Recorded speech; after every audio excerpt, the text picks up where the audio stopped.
911, where's your emergency? My roommate just collapsed. He's bleeding from one ear and his nose. Is he breathing? He's breathing very shallow. The case of Alex Bello-Ortiz is very much about what you hear and what you see. The 22-year-old college student and cadet of the year was found dead from a gunshot wound inside his off-campus home in Florida in 2020. Police in Daytona Beach ruled that Alex took his own life, so they closed the case. But Alex's family and friends say there is no way Alex did this. You know, he's a beacon of optimism. There's nothing wrong with him. And it's not just them. Retired detectives, crime scene, and ballistics experts say the evidence points to someone else pulling the trigger.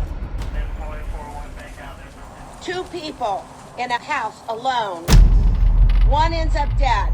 Alex's case hinges on a patchwork of Ring doorbell footage, police body cam recordings, and a scattered 911 call, each capturing fragments of the truth. Separately, they don't tell the full story, but together, coupled with a mother's intuition, something didn't feel right. Perhaps they do. This investigation will challenge you to listen closely. There clearly was a struggle, and then there's a gunshot. To watch closely, to consider the documentation closely. It's something experts say the Daytona Beach Police Department did not do. This was a complete disaster for a police investigation. You think there should be an investigation of the investigators? We reached out to the Daytona Beach Police Department for comment. Hi, is the chief there? Hoping to discuss how they handled Alex's case, but they never got back to us. There was a mountain of evidence. On this episode of Law&Crime Investigates, we will give you all the facts, and you can decide for yourself what you think really happened to Alex Bello-Ortiz. The penalty is death. Get your family out of here. Why me? I will have my attorney call you. So unbelievable. He's my only son, my life, my world. He had huge plans for the future, and somebody cut those off. Why do you think your son was murdered? I think he found out something. I think he discovered something. In September 2020, Alex Bello-Ortiz was finishing up his last year at Embry-Riddle Aeronautical University in Daytona Beach. He was studying electrical engineering and wanted to work at NASA. He was a cadet with the Air Force Reserves and had just been named Cadet of the Year and the morale officer of his detail. Alex was living in a small 3-bedroom house his parents had bought him near the university. He had just gotten 2 brand new roommates, fellow students at Embry-Riddle. On the morning of September 6, 2020, a seemingly happy Alex, having just returned from surfing, can be seen on Ring video in his backyard working on various projects. Tell me what's going on in this video. He has the mulch, he has the thing that he built. Tending to his garden, doing Tai Chi, smiling and waving to a neighbor. It was 11 a.m. Lourdes had just gotten off the phone with Alex. He was supposed to call her back. Approximately 50 minutes later, Lourdes, armed with mother's intuition, feels something isn't right with her son.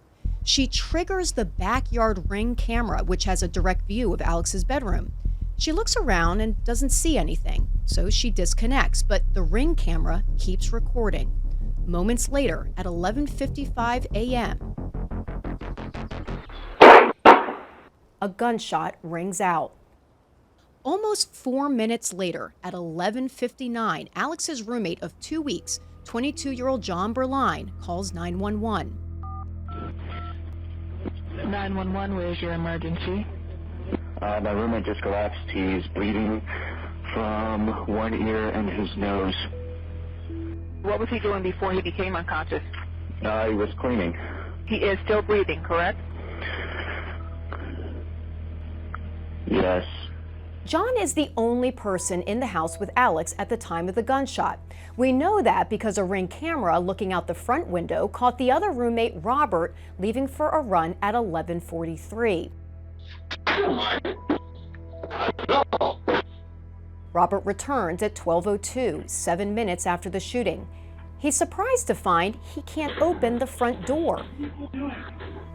Robert! The den couch is up against the door.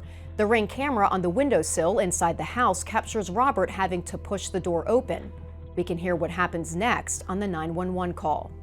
He was cleaning, running around, and then I heard him collapse. Do you feel any air coming in and out of his mouth? No. Are you guys starting CPR? Yes. We need an ambulance, please. Minutes later, EMS responds. Alex is still clinging to life. They get him onto a stretcher and take him to the hospital. That's when Alex's mom, Lourdes, who lives in Virginia, gets a call from one of Alex's friends. I got a call saying Alex passed out and he has a little bit of blood in his nose. And that's when I said, we need to go to Florida. Something is wrong with Alex. Something is wrong with Alex. Then I get a call from the doctor. He tells me that Alex has a shot in the head and he's completely brain dead. There's nothing I can do for her. I collapsed in the middle of the airport. Back in Florida, EMS has called Daytona Beach police after finding a loaded rifle next to Alex's body. Police arrive on scene nearly 2 hours later, leaving a potential crime scene completely unattended. The young man was in the bedroom, a lot of blood from the head, looked almost like a trauma code. He said he went on a jog, came back, found him that way. Just massive amounts of blood, didn't really make sense what's going on. Ended up finding that a .22 rifle kind of by him, one in the chamber. We couldn't see an extra one, but it was 22, so we don't know from the look of it whether it's self-inflicted or not. So that's why we called you guys. Around this time, Lourdes and her husband, Harold Dolph, Alex's stepfather, arrive at the hospital in Florida. Alex was in ICU and has all the tubes and stuff like that. And I looking at my son and I'm like, he looks like he's sleeping, but I'm trying to understand what happened. When they told you your son shot himself in the head, it just did not make sense. It was not something possible for me. Alex never had depression, has never had an issue that would create that event. Doctors show Lourdes and Harold the x-rays of the bullet in Alex's head, saying they believe Alex put the rifle into his mouth and fired. Later forensic tests would show that Alex had no gunshot residue on either of his hands. I'm looking at his face and there's no burning on his face, there's no damage to his lips, no soot in his mouth, nothing made sense. Who was here when this happened? Me. I was out for a run. You were here? Yeah, we were cleaning up in here. He was folding his clothes. I went back into my room on your left, and then I heard something come from here. It didn't sound like a gunshot. At this point, police have not located a shell casing, so no one knows if a gun actually went off. That's why they're asking John what he heard. I thought the sound I heard was him collapsing, but If he collapsed, where would he have knocked over? I have no idea. That would make a bunch of noise. It sounded like a pile of stuff had fallen down. John begins to give unsolicited advice to the officer about what may have happened to Alex. He's right-handed, right? Yeah, sure, I think so. Yeah, I mean, if he shot himself, it was with his left hand, and then he fell, hand out on the gun, perfectly just straight down. Casing could be a lot of places. John leaves the bedroom. Seconds later, he walks back into the room and makes a beeline right for Alex's desk. And out of the mess on the desk, he pulls out a box of ammunition and starts going through it in front of the officer, potentially contaminating evidence.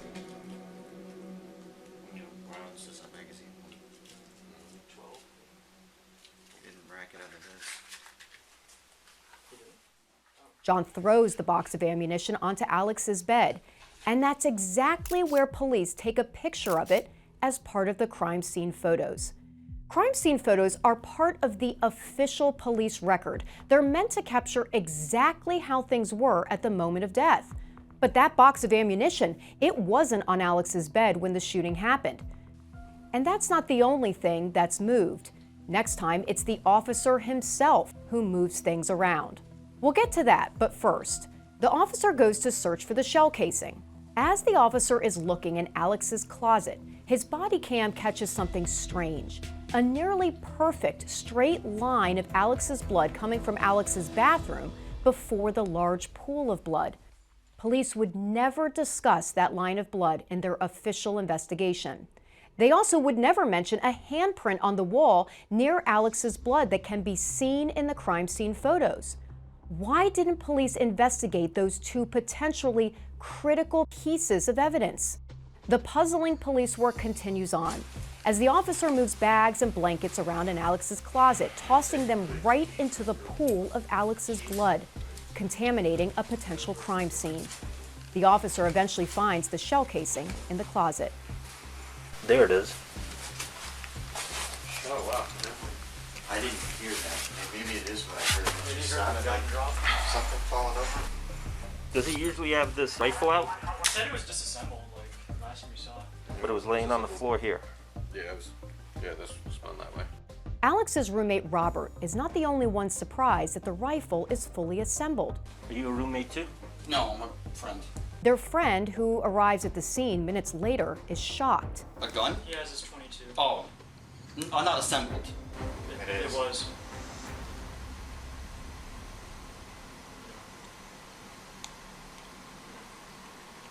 What? Why does that surprise you? Because the 22 is not normally assembled. He was saying before like that it wasn't assembled. He did say he was planning on assembling it because he wanted to go to the range. All the confusion is enough to prompt a responding sergeant to finally ask the men to leave the house. Let's treat this like a suicide/homicide scene. Let's get these guys out of the house. Okay. And lock it down, because I'm not convinced that it may just be a suicide attempt, maybe an accident. I was kind of curious about that. Let's just step outside. We're going to lock the house down for right now, so we can determine what exactly happened with him.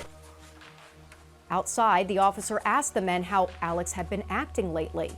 You know, he's a beacon of optimism. There's nothing wrong with him.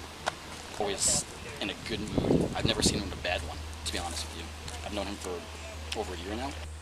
You found him in there, right? Yeah. How was he positioned when you found him? I entered this way, and this was his dresser, and he was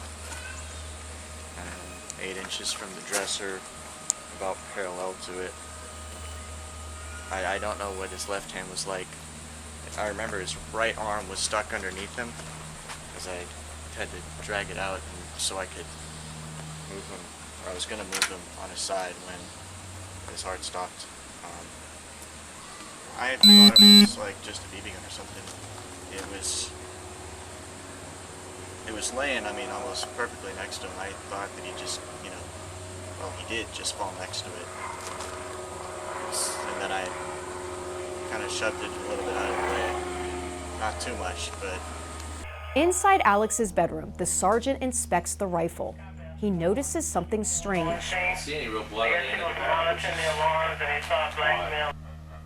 Should be at his mouth. There should be a bunch of blood in there. All right, let's stop here for a second.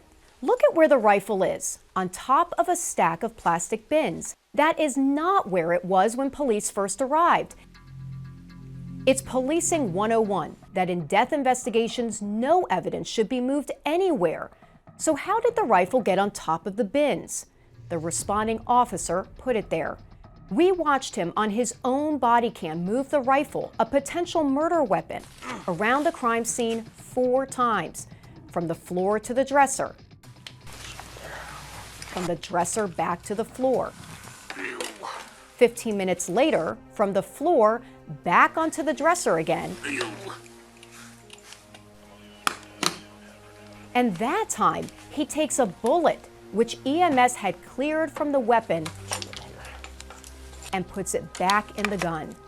Eventually, he places the rifle on the stack of bins, the exact place where the crime scene technician photographs the weapon for the official police file. Not one piece of evidence was in its original place, so by the time you had the crime scene investigator come in, she's photographing things that have already been moved. This is insane. You need the rifle put back? No. This was a complete disaster for a police investigation. Officers picking things up and putting them down. That is an absolute no-no.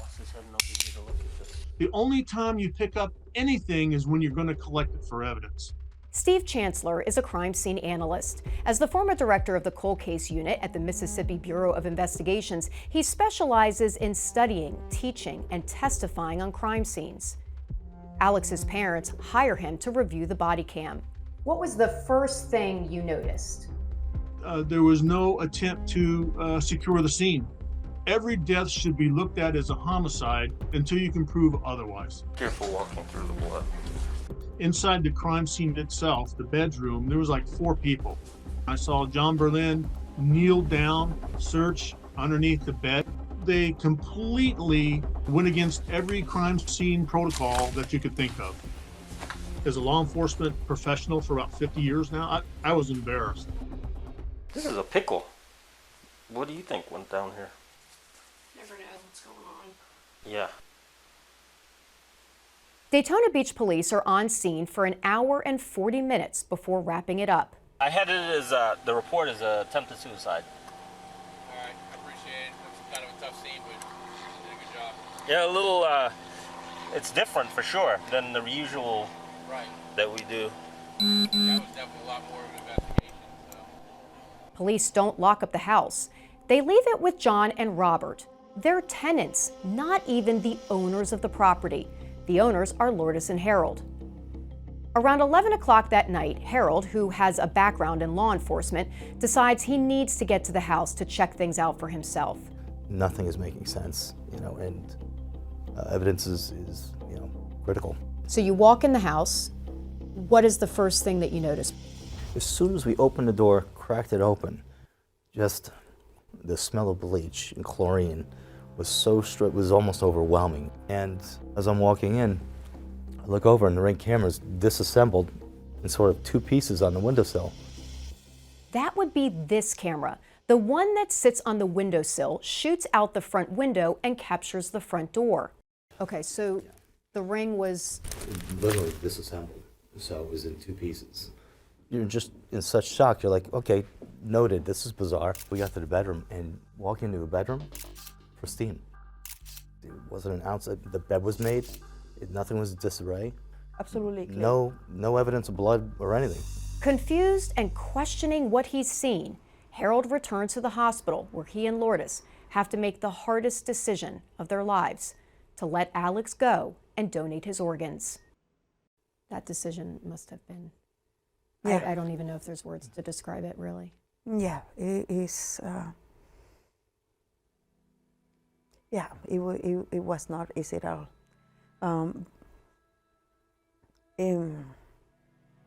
The whole thing it doesn't have a name. The tragic and sudden loss of Alex Bello-Ortiz ripples through his military and school communities. He would look out for you, he would find you, seek you out if you're ever having a bad day, and do everything in his willpower to make you have a better day. I have pictures of us on my wall because he's somebody you meet once in a lifetime. And when you meet somebody like that, you can't let them go. None of it made sense. He was beyond excited about this house, about a surfboard. He was excited about everything. The Volusia County Medical Examiner rules Alex's death a suicide without ever speaking to Alex's family and friends. The ME says she believes Alex took his own life after reviewing in part the Ring videos of Alex before his death. She notes that he was laughing and talking to himself. Nothing about that video of him in the backyard is odd to you. No, absolutely. As his mother. Alex is full of energy, person that leaps around, and his positivity is like bursts out of him. And when he's doing something, he's talking. That's him. The ME says Alex may have been under the influence of drugs because detectives found that the year prior, Alex had downloaded a book on psychedelic mushrooms. Police say they heard Alex asking his roommates on the Ring camera to do shrooms with him just prior to the shooting. I got a great idea. Let's shrooms. But Alex's blood drawn at the hospital showed absolutely no evidence of drugs in his system. Did Alex do drugs? No. No evidence of drugs was found in his room. Nothing. There was absolutely nothing in his room and nothing in his body. And the police comment was, he must be on drugs because he's out there in his underwear. Are you kidding me? Then I looked. If you notice the camera, he goes back to the shed to get the generator. He doesn't stagger. He goes straight down. He picks it up. He comes back. He would have passed the field sobriety test. So where's your drugs? But the Daytona Beach Police Department defers to the medical examiner, saying they too believed Alex was, quote, under the influence of a dissociative substance that may have caused him to shoot himself in the head. Do you think Alex shot himself in the mouth? No, there was no evidence of that. Dr. William Anderson is a former medical examiner and spent more than a decade as the deputy chief medical examiner in Orlando. Lourdes and Harold hired him to review Alex's autopsy. You don't have any blood on the barrel. If it's inside the mouth, you're going to see a lot of injury inside the mouth, which were not there. That's a big red flag. Well, hello, the mouth is open, that's how that occurs. And I had several cases, where that's happened, shot from across the room. Only days after Alex died, Lourdes and Harold go back to look at the Ring videos because they know something isn't right. They review the footage from the outdoor back camera, which has a direct view of Alex's bedroom. Remember, Lourdes herself had turned this camera on remotely, but didn't see anything out of the ordinary at the time.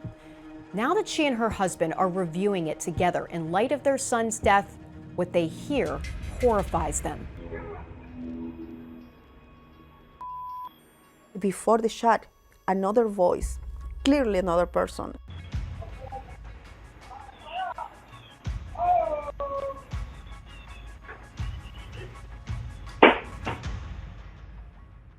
That long, oh, that's Alex. Yes. Okay. Yes. What do you think that was about? That noise. The wall is like Alex has that way of saying when he gets surprised by something. Like, whoa.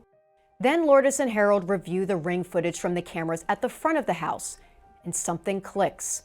That smell of bleach suddenly makes sense. At 4 p.m., the video shows John's father, Joseph Burlein, with John, Robert, and their friend, carrying cleaning supplies, including mops and gallons of bleach, into the house. I reviewed Joseph Burlein's phone records, which Alex's parents obtained through a subpoena. They show that at 2:56 p.m. and 3:10 p.m., he called 2 crime cleanup companies. Joseph Burlein would later testify that they cleaned Alex's room to save Alex's family from having to witness the horrifying scene. This is a good time to point out that we reached out to John and Joseph Burlein's attorney several times to discuss this entire case with them. Their attorney never got back to us. So we know we have the exterior view of the men going into the house. I wanted to review the footage from the interior camera, which would show the men entering the house. It would have caught any conversation that not only happened as they were going in and out, but also as they were cleaning inside. But here's the thing, that camera had stopped working. This is the last shot it took. It was 1 hour before at 3 p.m. Someone is sitting on the windowsill.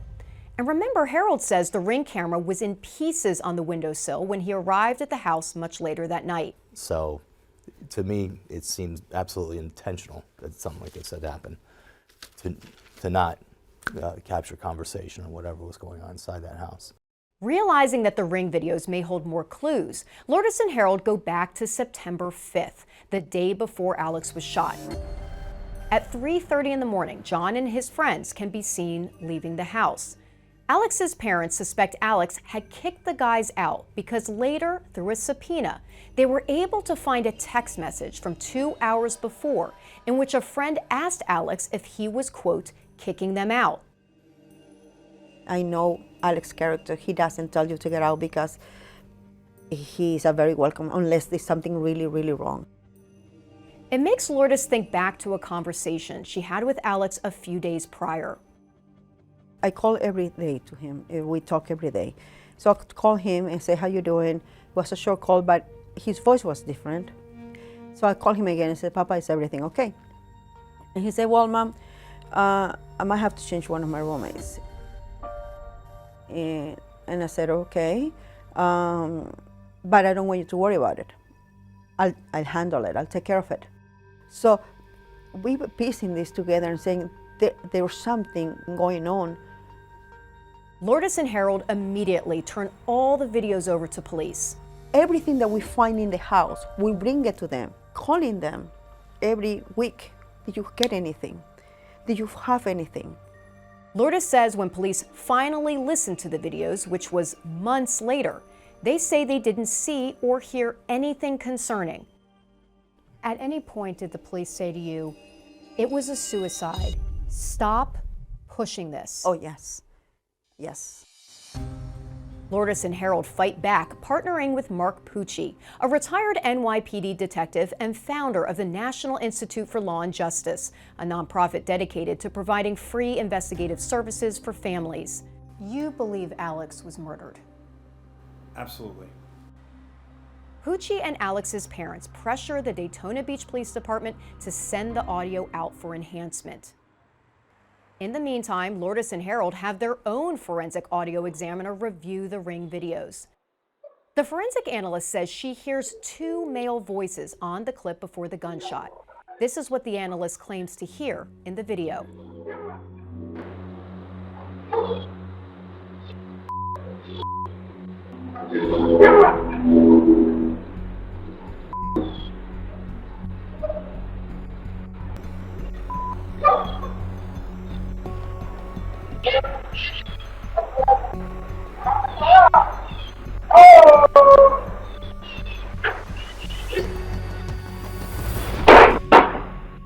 So that means there were 2 people in the room. They were not having tea. They were fighting. There clearly was a struggle. And then there's a gunshot. Yep. But the Daytona Beach Police Department says they only hear 1 voice, and they don't hear any of what the forensic analyst does. Despite the mounting evidence, the Daytona Beach Police Department is unwilling to pursue a homicide investigation. Lourdes and Harold hire an attorney and demand police take another look at the case. There's a reason they've grown even more suspicious. You end up finding out that there was a misfire of a gun in the house. Yeah, absolutely. After the shooting, John and Robert continue to live in the house. Remember, Lourdes and Harold still own the place, and they've had John and Robert sign a lease that states they know there are cameras in the house and they're being recorded.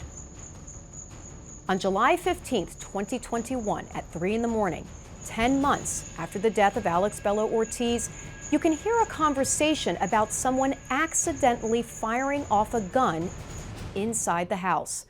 The bullet flies right into Robert's bedroom wall. My God.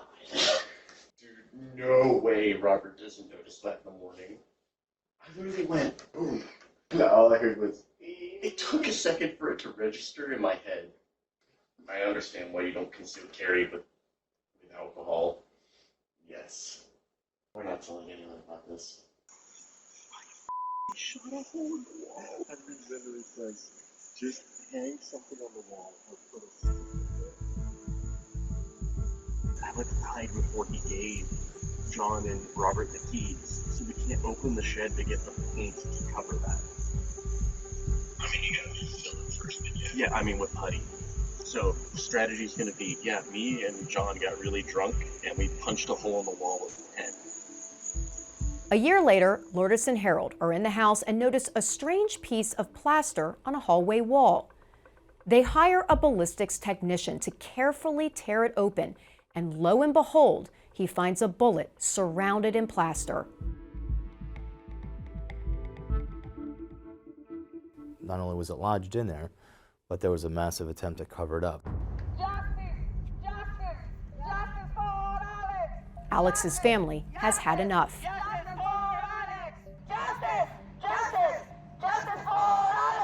In 2022, they and their legal team contact the Daytona Beach Police Department again, urging them to conduct a more thorough investigation. The department immediately puts up barriers. Through a public records request, Alex's family obtained this email from a lieutenant in the department notifying another lieutenant that an attorney for Alex's family wants to review the evidence. The lieutenant responds, "We have done our due diligence. We will no longer go down this road, so you can tell him his request is denied." The department further determines there is no proof or evidence of any criminal wrongdoing on the part of John Burlein. They close the case again. A few months later, in August 2023, John is disenrolled from the Air Force Reserve Officer Training Corps at Embry-Riddle. According to Air Force records, it is due to his involvement in a major misconduct offense alleged in the death of another cadet. But still somehow, the Daytona Beach Police Department doesn't find it necessary to take another look at the case. The Daytona Beach PD, to this day, has never formally interviewed the only person who was home alone at the house at the time of the shooting. No formal interview.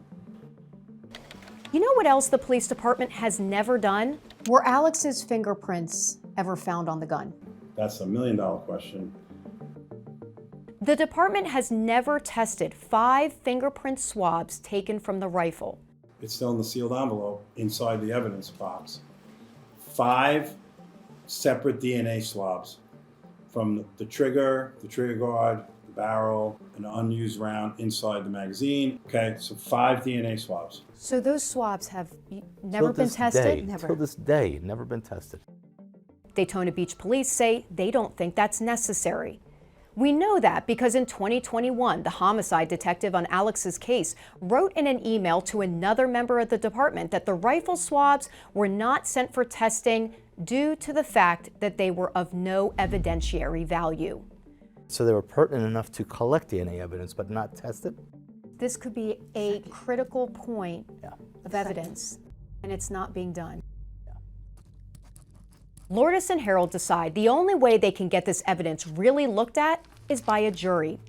So they file a federal civil lawsuit against John for wrongful death, claiming that he shot and killed Alex and covered it up with the help of his father. A pivotal piece of evidence, according to Alex's family and legal team, a Ring camera clip captured just seconds after the gunshot. The only reason the footage exists is because of the American flag mounted on the house stirring in the wind. It triggered the camera, and in the eerie silence that follows the shot, a voice can be heard. According to the forensic audio analyst, the voice says, "Alex is dead." The jury told us that all 8 of them unanimously agreed that they clearly heard Alex is dead. There's only one person who could have been speaking inside the residence at that time, and that was John. In December 2024, a jury agrees that John committed battery against Alex, which resulted in Alex's death. They award Lourdes more than $4 million in damages. I am extremely happy because after 40 years of pain, suffering, and struggle to have somebody hurt us. How did it feel when that decision came down? We have been fighting for 5 years to show that somebody shot my son. And finally, somebody besides us is seeing it. A jury. A jury. A jury of 8 people. 8 unbiased people. John Burlein is appealing the jury's decision and is requesting a new trial.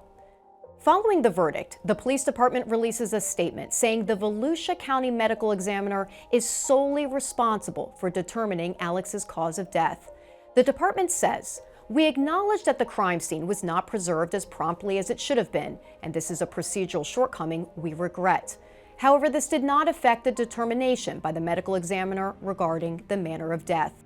The department goes on to say that while it has no plans to reopen the investigation, it will cooperate fully with any state or federal agency that may decide to review the matter further.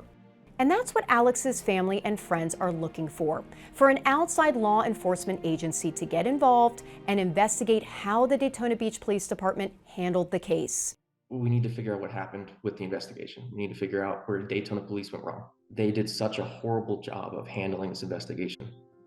You think there should be an investigation of the investigators? Yes. The thing was, they were making conclusions based on no evidence. And for some reason, the police think that once I've reached my decision, then that's it. That's the last. This is not right. We need to hold accountable the police department for the negligence and they haven't done what they need to do. I don't want another mom or another person to go through the nightmare and hell that I'm going through. I'm not gonna let go until there is responsibility taken and until there is actually justice. As we've uncovered more about the circumstances surrounding the death of Alex Bello-Ortiz, one thing remains clear. Alex's family believes that critical mistakes were made in the investigation and that those mistakes should be corrected. We'll continue to track this case in hopes of getting to the truth of what really happened to Alex Bello-Ortiz. I'm Kristin Thorne for Law&Crime Investigates.